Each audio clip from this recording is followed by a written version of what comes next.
The venue was Alex Ekweme Square, Awka, Anambra State. Anambrarians came out in droves to witness for the first time a seamless transition from one democratically elected government to another. Mr. Peter Obi handed over the helms of affairs of Anambra State to Chief Dr. Willie Obiano in the presence of thousands of visitors from all over the country. The event was witnessed by millions of people globally. Dr. Nkem Okeke, a financial economics expert, also took oath of office as Deputy Governor of Anambra State. In his inaugural speech, His Excellency Dr. Willie Obiano marshaled out the four pillars of his economic engine as agriculture, trade and commerce, industrialization, and oil and gas. These are the four pillars of the Anambra way of government. They constitute the treasure box of Anambra State, and the nation through which we shall light up the economic enablers like education, health, the environment, youth transport development, security, transportation, other infrastructure, housing and urban planning, women, children, social infrastructure, and no others.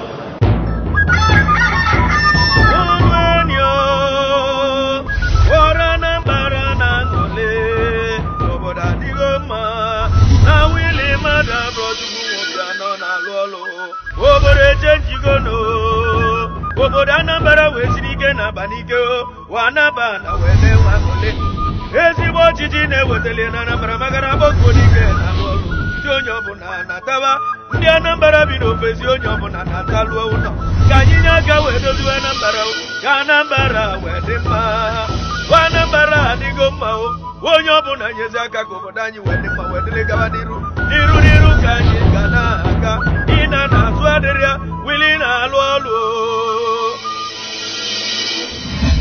Swearing in his principal officers made up of seasoned technocrats on his first day in office was an early indication of the governor's determination to fulfill his election promises. He appointed Mr. Oseloka Abaze, the Secretary to the State Government, Professor Joe Asike, the Chief of Staff, and Mr. William Wokoye, the Principal Secretary. Shortly after, he inaugurated the commissioners and various committees to oversee key sectors of the state's administration. Governor Willie Obiano understands that to achieve his electoral promises to Ndi Anambra, key economic enablers will have to be activated. These include adequate security, motorable access roads and bridges connecting rural areas, a clean environment, modern health care, qualitative education, youth employment, women and child protection. Governor Willie Obiano understands fully that to achieve his mission to take Ndi Anambra to greater heights, the security of lives and property of the people needs to be assured. The first State Security Council meeting, chaired by the governor on his second day in office, brought to bear the challenges of security in Anambra State. Here, the governor presented his vision and commitment towards a safe Anambra. We have said and said severally that there's no room for any criminal in Anambra. We are going to go after everybody and we are going to arrest, detain, prosecute, convict where the court does allow, all the criminals that are there. One of the first issues on his agenda is security. He had looked at the security of the state and he has realized that there will be no development without security. So we observed that yes, he was serious about what he was telling us. Barely 3 weeks after his inauguration, Governor Obiano convoked a security summit anchored on security, the panacea for economic development.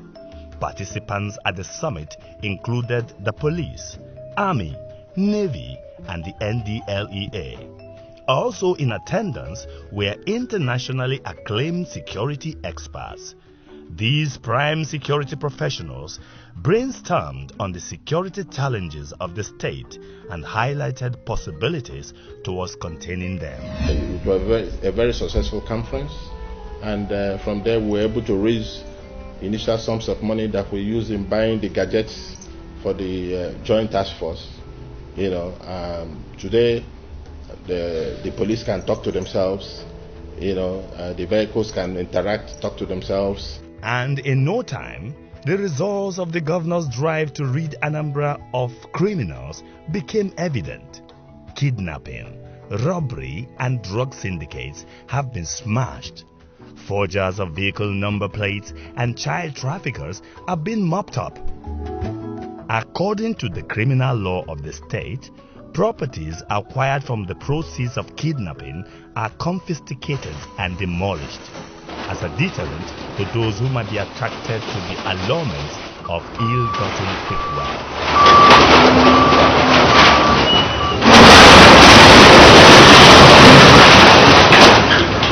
Within his first 30 days in office, he was able to accomplish what other people could not do in the last 10 years. Fighting these criminals, destroying properties belonging to them, and forcing some of them to leave Anambra State. At least we are having more than 90% peace. People who are abroad now, they come back without fear. Lagos, Abuja, they are all back. With his sense of security, we now feel we are safe in the state to go about our business. Understanding the need to improve the agri sector in the state, Governor Obiano, 4 days after assuming office, set up a 14-member committee on agriculture. While flagging off the 2014 farming season in the state, the governor rolled out the policy of his government that will enhance farming activities and increase the productivity of farmers in the state. The Obiano government is concluding plans to make available hundreds of tractors and other mechanized farm tools to state-registered cooperative farmers. The state government also targets being West Africa's largest producer of fingerlings. It has concluded plans to commence training of youths in fish farming and animal husbandry.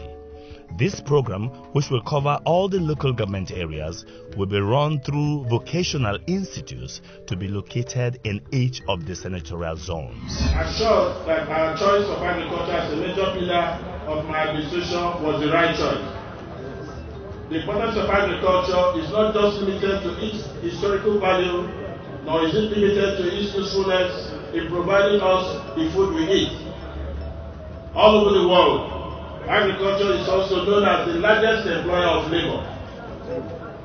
In full appreciation of the immense potentials of agriculture, a few days after my administration came into place, I inaugurated a special committee on agriculture and charged it to draw up a blueprint for revolutionizing agriculture in Anambra State.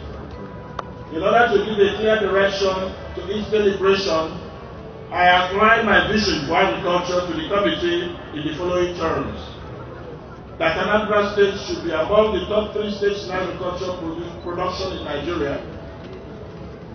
That Anambra should become number 1 in the production of rice, cassava, and fish in the first 4 years of my administration.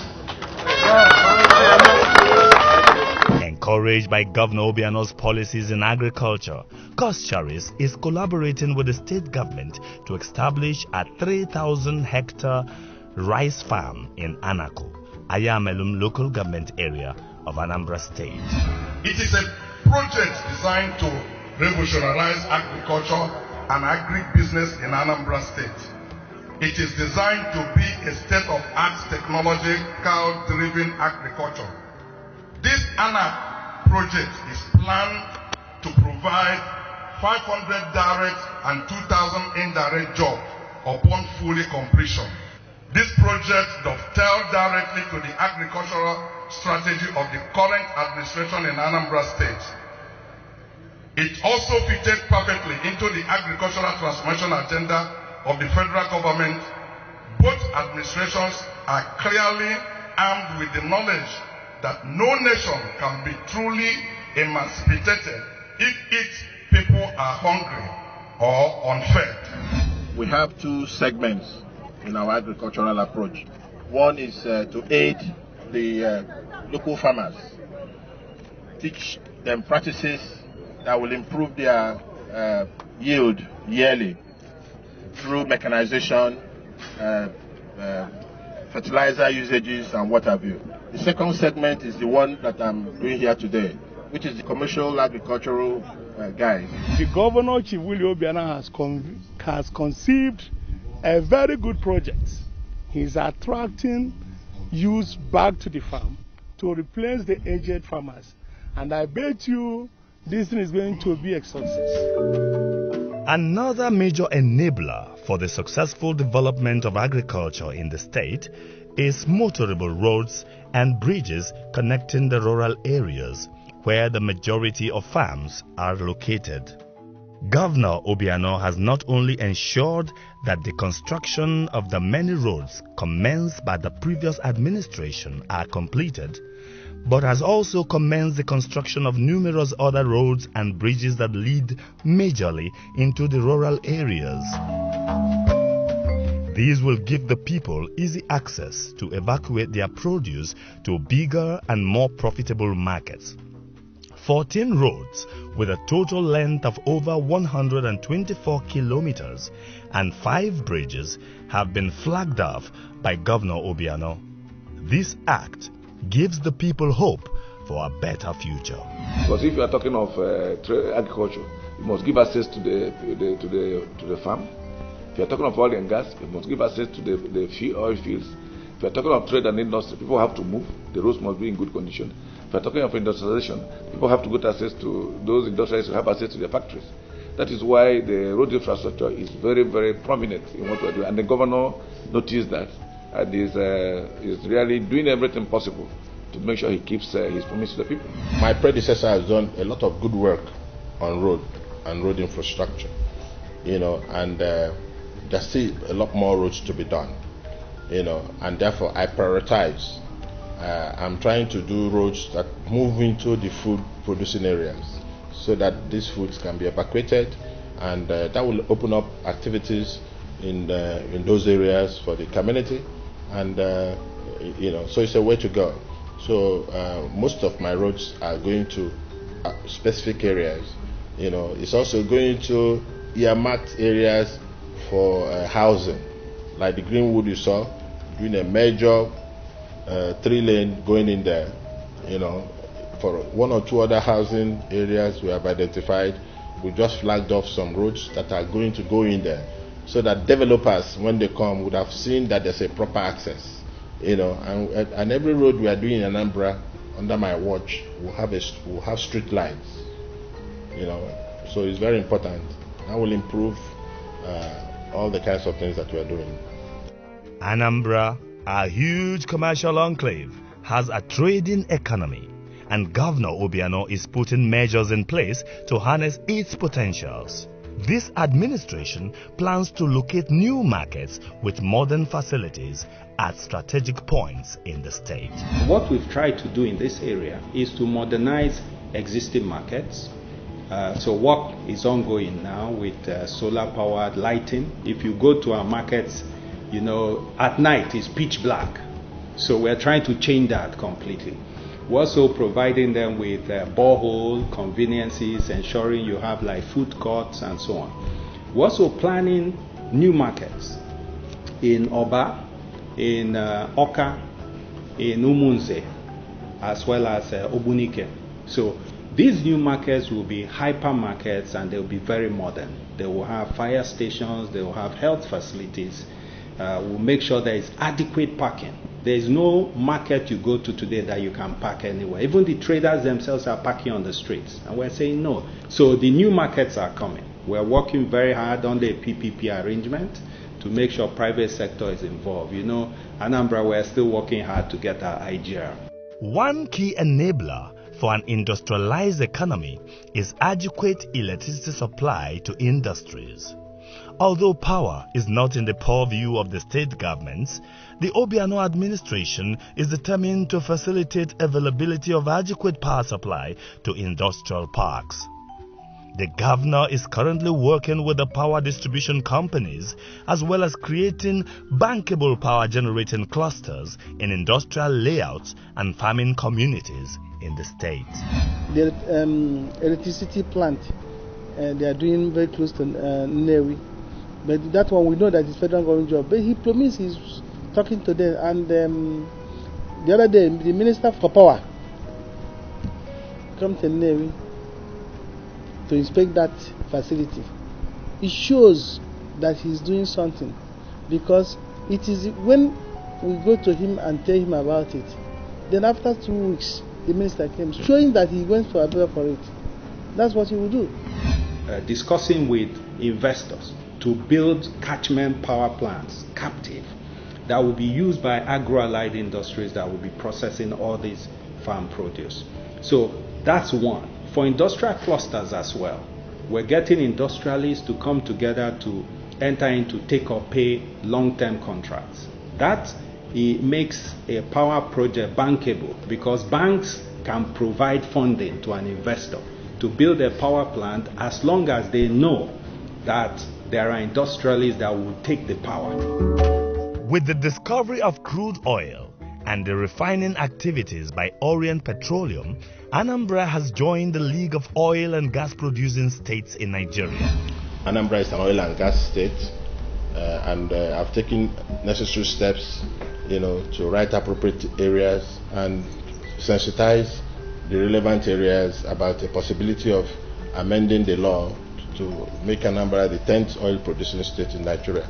As we speak, Orient Petroleum is producing about 6,000 barrels per day, and they're about to set up a refinery which will be ready in 9 months. This refinery will process 52,000 barrels per day crude.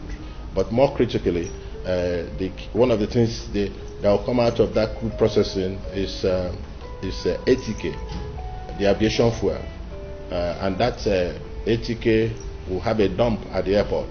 So this will, when the airport is fully done, all international flights that currently take their fuel in Ghana will be coming to Mweri to be fueling, and this is a big project for my people. Anambra State has a rich cultural heritage and many undeveloped tourist attractions that have the potentials to be big money spinners. The development of tourist attractions like the famous Obunike Cave, Owelezekala Waterfalls, and the completion of Aguli Lake Tourist Resort are top on the governor's agenda for the tourism sector. I believe that Anambra has what it takes to bring the world over here.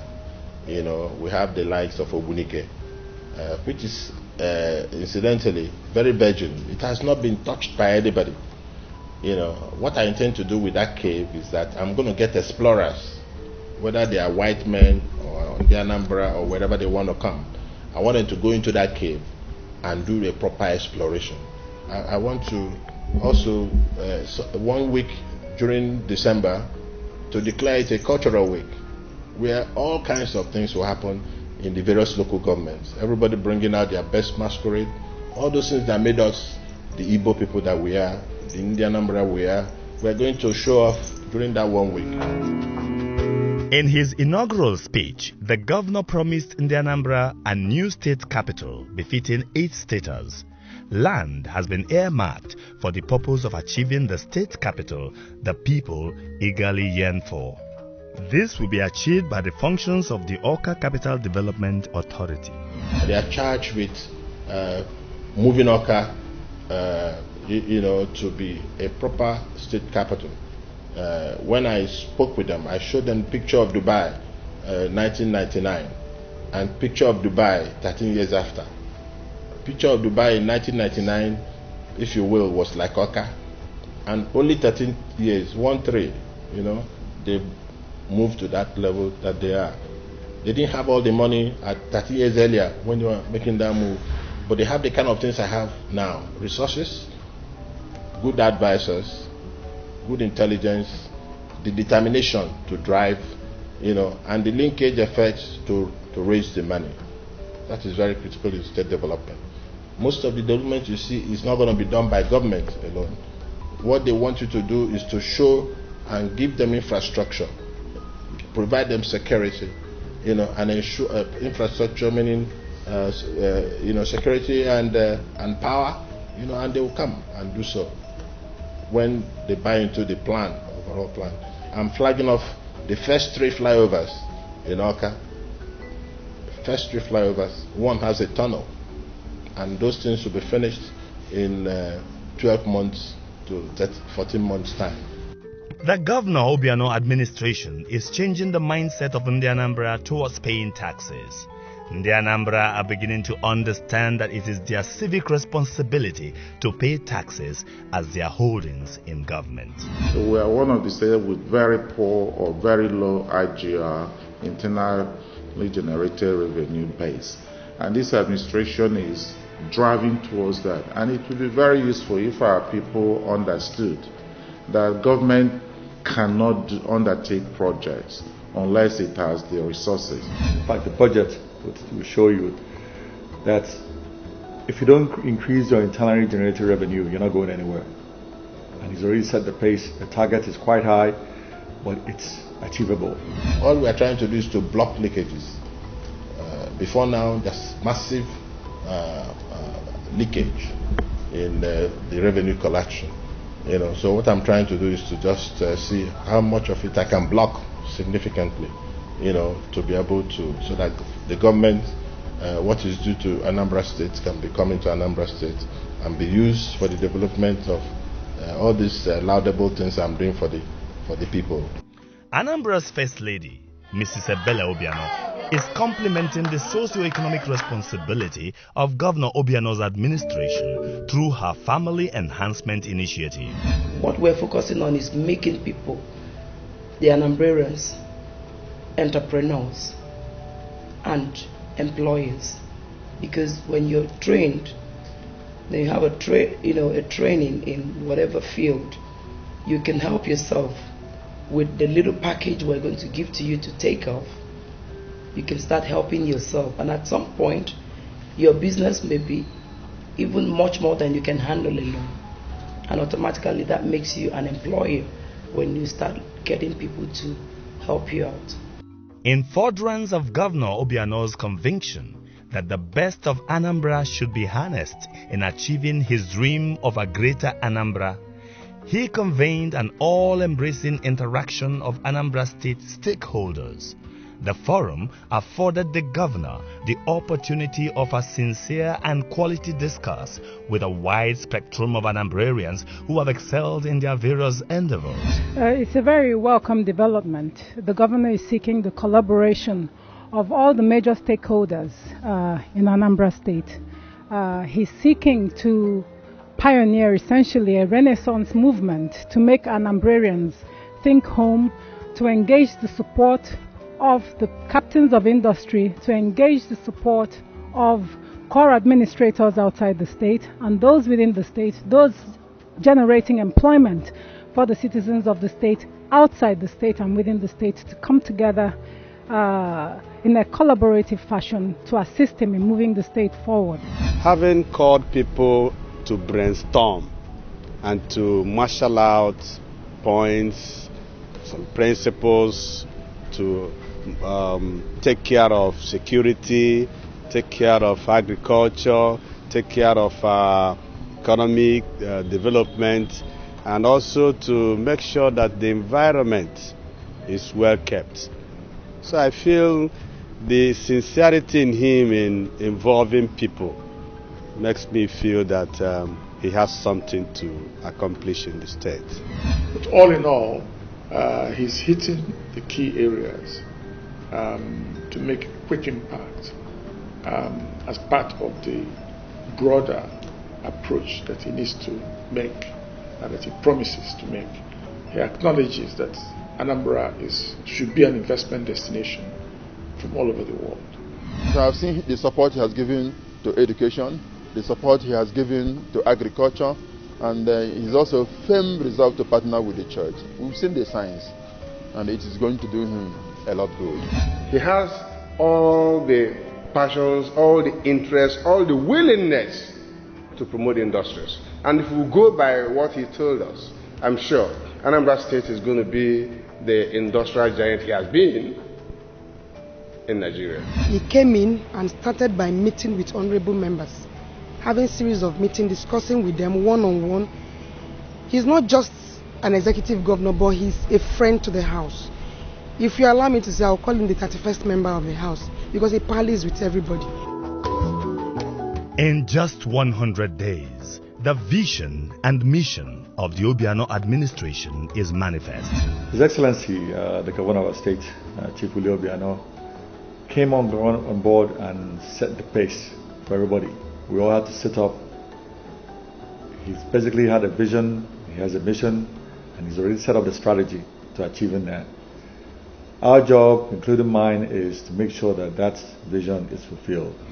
The vision of Anambra, is to be the first choice investment destination, and a place for economic activity, that will drive and, get our people to be much wealthier than they are currently.